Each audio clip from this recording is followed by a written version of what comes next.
Pupunta na ako sa ating Morning Revival Preview. At ang schedule natin ngayon ay Week 8, Saturday. Meron tayo rito ilang verses, 3. Exodus 30, 23 to 24, 23, 24. Okay, 2 verses. At 1 John 2:20, 3 verses. So, babasahin ko na. Amen. You also take the finest spices of flowing myrrh, 500 shekels, and of fragrant cinnamon, half as much, 250 shekels, and of fragrant calamus, 250 shekels, and of acacia, 500 shekels, and a hin of olive oil. So, ano ba ito? So, ito yung templadang ungkwento na inutos ng Diyos na gawin nung panahon ni Moses. So, isa siyang klaseng ungkwento. Ito kasing ungkwento na ito or compound ointment, templadang ungkwento, compound ointment, ay ginagamit sa pagpapahid. So, pinapahiran yung mga kasangkapan doon sa tabernakulo o doon sa templo at pati yung mga taong naglilingkod dyan, pinapahiran din. So, ito ay isang type ng nagpapaloob sa lahat na espiritu sa bagong tipan. Alam natin na ang espiritu sa bagong tipan ay isang espiritu ng pagpapahid.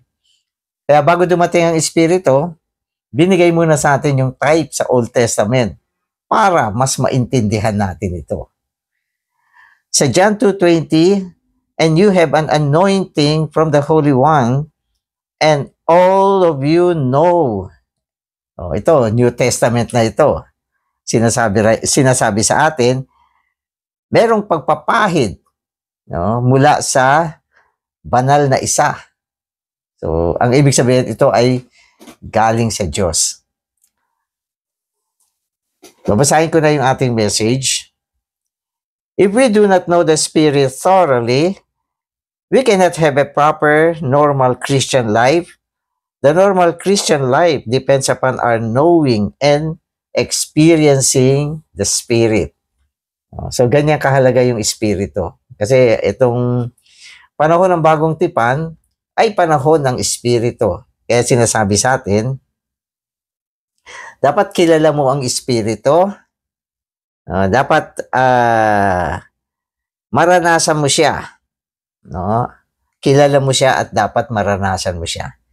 So, ang ibig sabihin nito, dapat meron tayong kaalaman tungkol sa Espiritu. At ang ating kaalaman sa Espiritu, dapat thorough.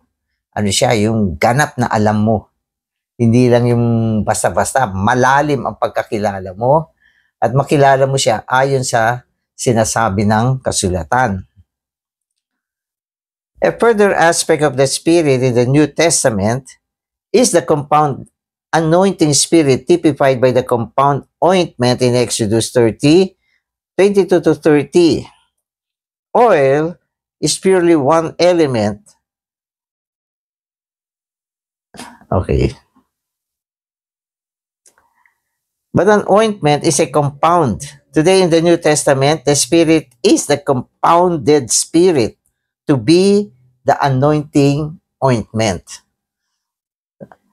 Sinasabi rito, yung Espiritu ngayon, ang Espiritu ngayon ay templadang Espiritu, compound. Ibig sabihin, ang compound kasi pinagsama-sama yung mga sangkap.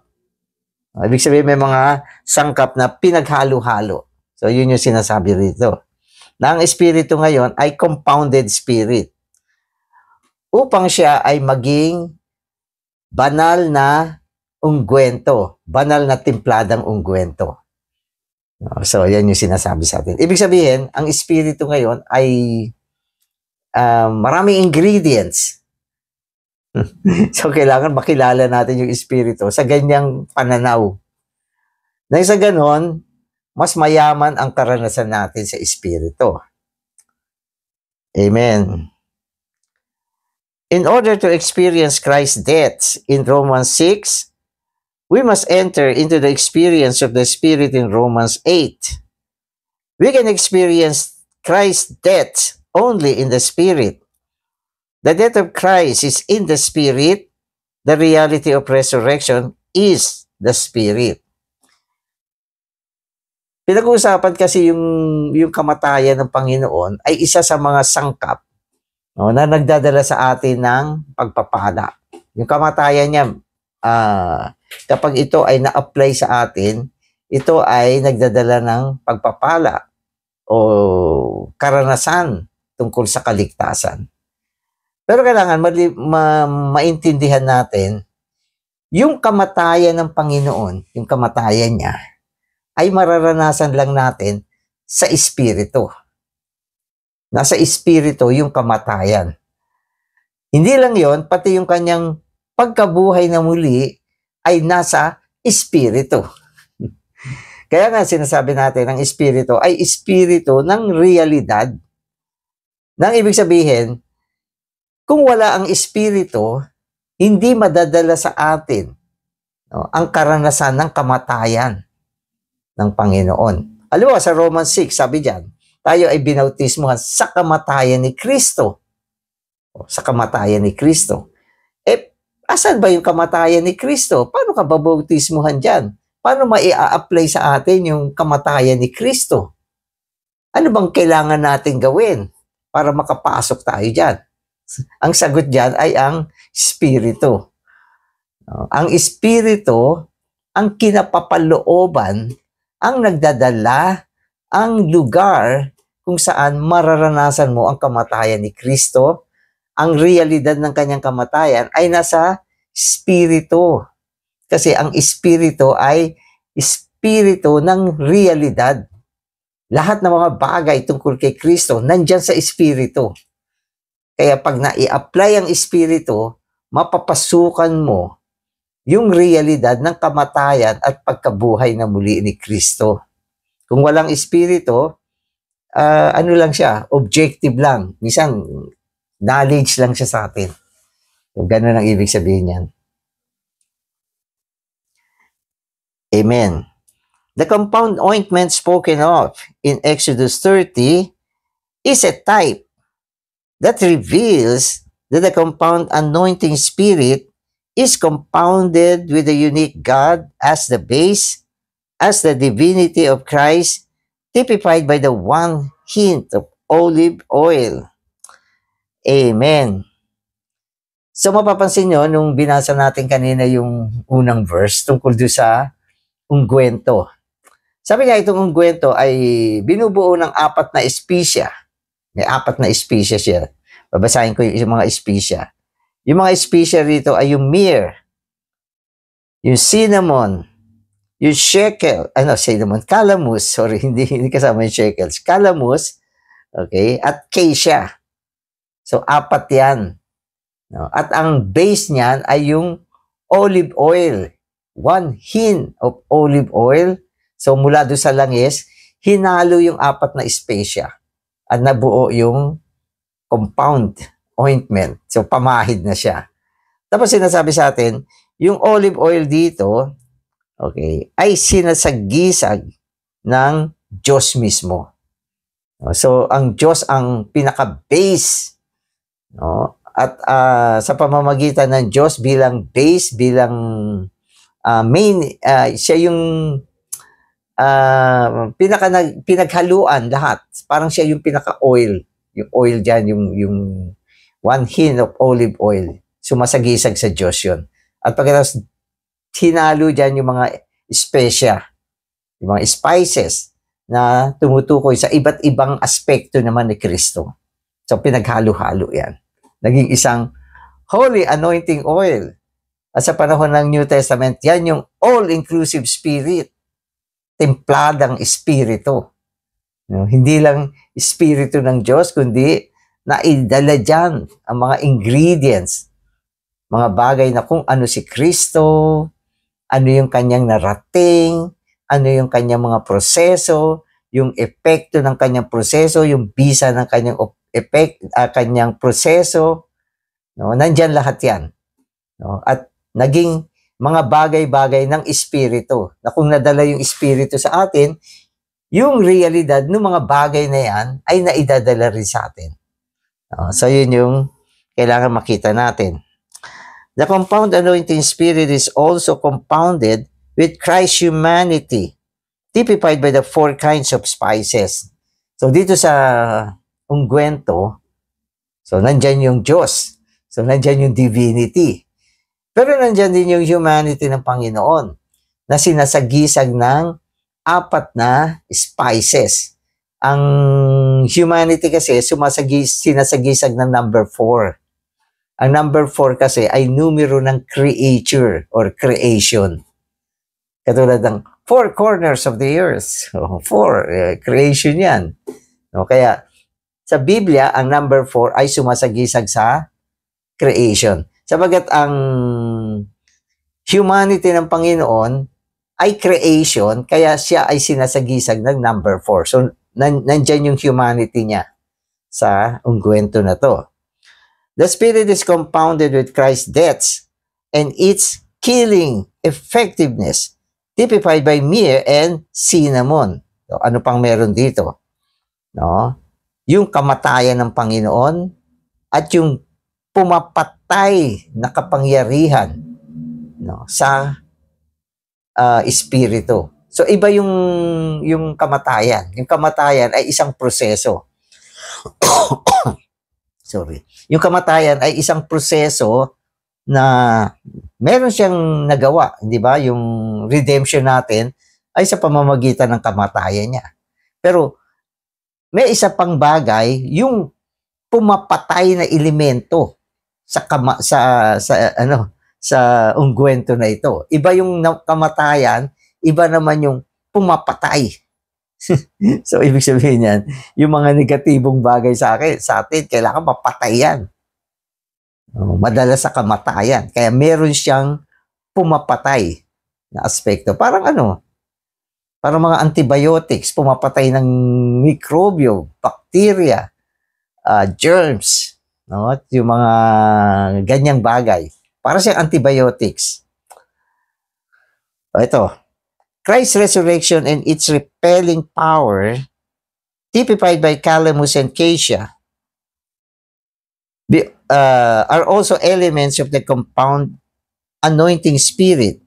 Calamus is a reed shooting up into the air out of a marsh or a muddy place. Thus, it signifies the rising up of the Lord Jesus from the place of death.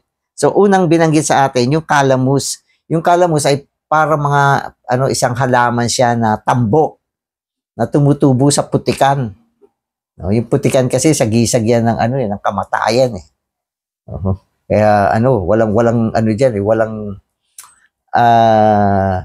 walang masyadong tumutubo diyan. Pero itong calamus, nagsushoot up siya sa para siya mga tambo. Lumalabas siya diyan. At yan ay sumasagisag sa resurrection ng Panginoon. Tapos, yung resurrection naman, meron siyang repelling power. Nagtataboy. Yung amoy niya, matapang. Yung mga insekto, ahas, mga scorpion. No, pag naamoy nila, na itataboy silang palayo. At yan naman ay sinasagisag ng acacia. Oo, acacia. Kaya sabi niya, acacia in ancient times was used as a repellent to drive away insects and snakes. Thus signifies the repelling power of Christ's resurrection. Kaya sa spirit, meron siyang isang sangkap na tinataboy niya ang mga demonyo. Tinataboy niya si Satanas. Tinataboy niya yung mga masasamang espiritu. So, ayaw nila yung espiritu. Kasi meron diyang repelling power ng pagkabuhay na muli ng Panginoon. So, yung isa ay kamatayan, yung isa naman ay nagtataboy ng mga insekto, mga masasamang espiritu. Amen. All the above elements compounded together create an ointment for the anointing of all the things and persons related to the worship of God. So ito, binanggit ko na to, na yung compound spirit o compound ointment sa lumang tipan ay ginagamit para magpahid.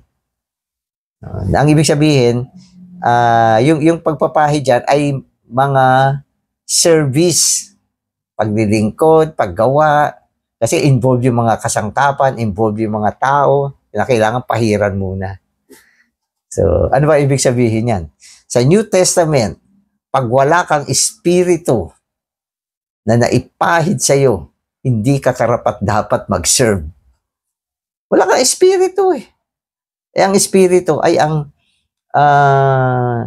nagpapahid na espiritu. Kailangan napapahiran ka. Kailangan may paggawa yung espiritu sa iyo.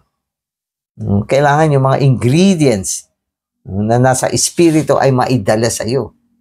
Kaya ano yan? Yan ay nagqualified sa isang tao para makapag-serve siya. So hindi ba ang ibig sabihin ng Christ, ang pinahirang isa ng Diyos, hinirang ng Diyos para isagawa ang gawain ng Panginoon. Ngayon siya ay espiritu. Kung wala kang pagpapahid ni Kristo, hindi ka makakapaglingkod. Tangi lamang ang mga merong pagpapahid ng espiritu ni Kristo ang pwedeng maglingkod. Kaya ito ay sumasagisag sa pagpapahid sa lumang tipan, yung mga kasangkapan, kung hindi napahiran yan, hindi pwedeng gamitin yan. Yung mga tao, pag hindi napahiran ng ungguento, hindi pwedeng pumasok dyan para maglingkod. So, sa bagong tipan, kailangan natin ng pagpapahid ng Espiritu. Amen. In the New Testament, we see the compound anointing spirit operating as the Holy Spirit to seal the believers of Christ. To seal means to anoint.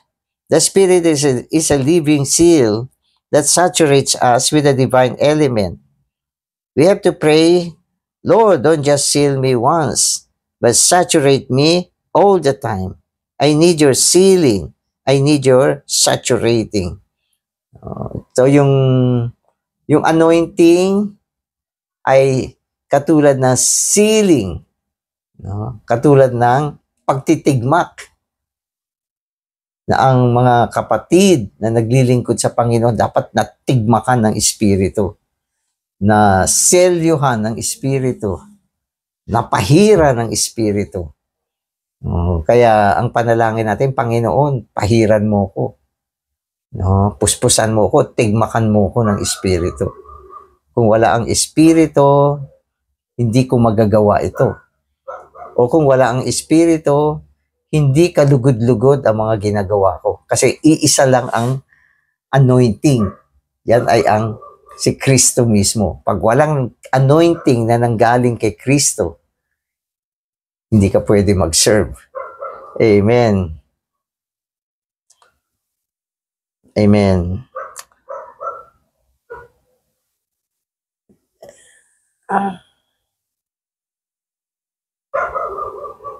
Okay, so when we live by the Spirit, we have the sense that something within us is saturating us.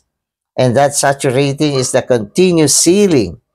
This sealing dispenses the divine element of the process triune God into the believers and saturates them with it.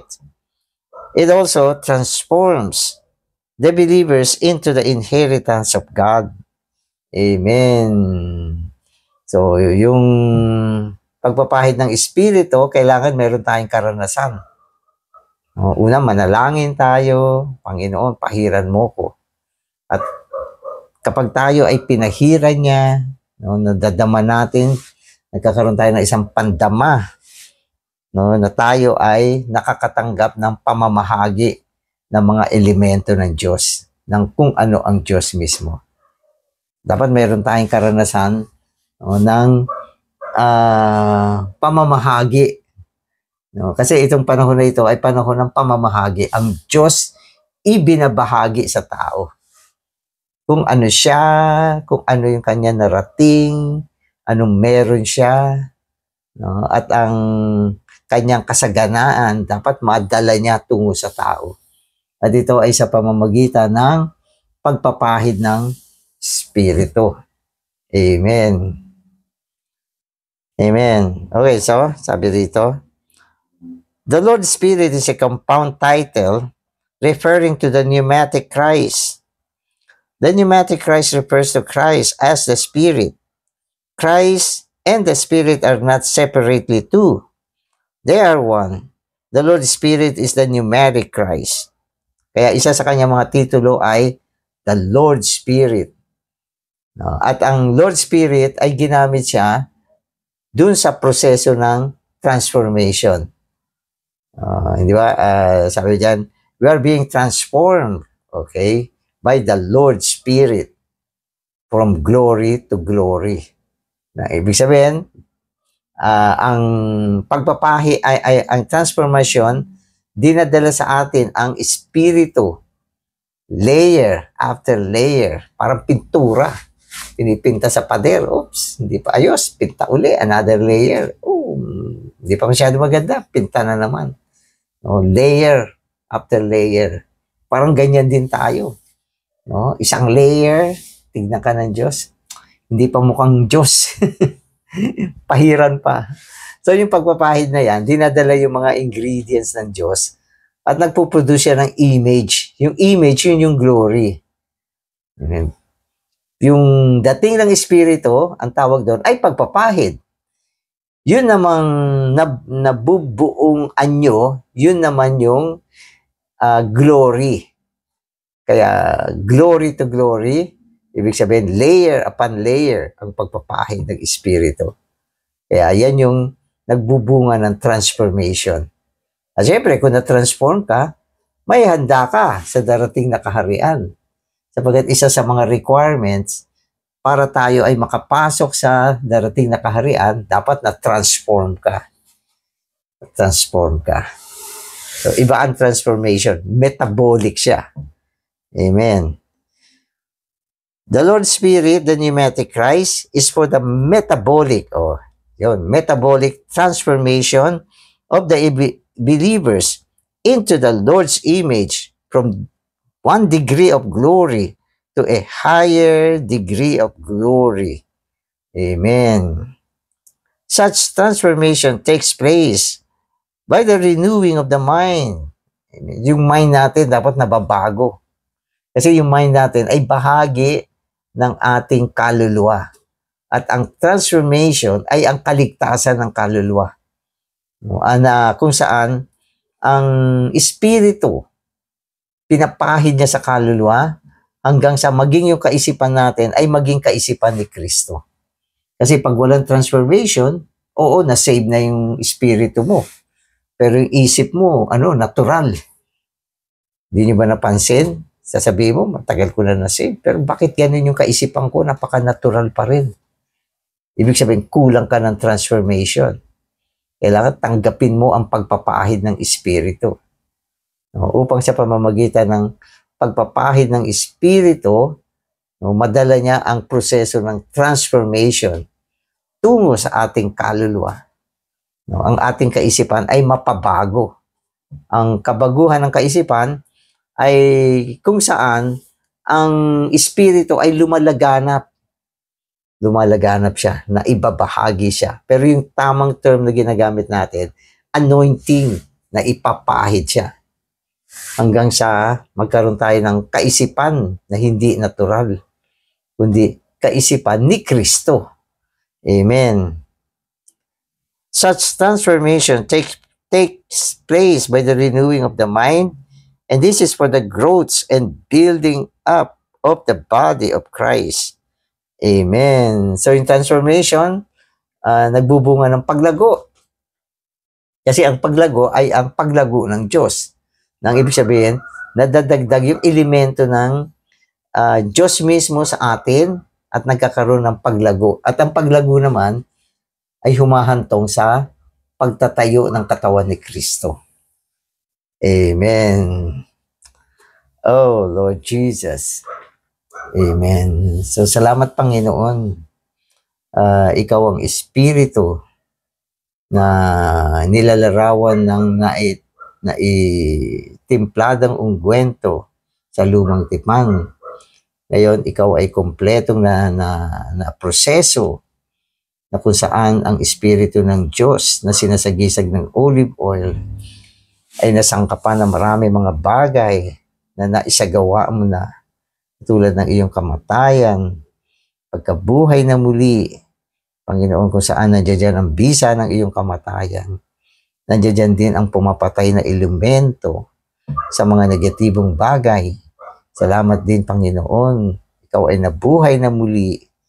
At sa iyong pagkabuhay na muli, ikaw ay nagkaroon ng isang kapangyarihan na itaboy ang lahat ng mga masasamang elemento, ang mga masasamang espiritu, ang mga demonyo, maging si Satanas ay naitataboy ng kapangyarihan ng iyong pagkabuhay na muli.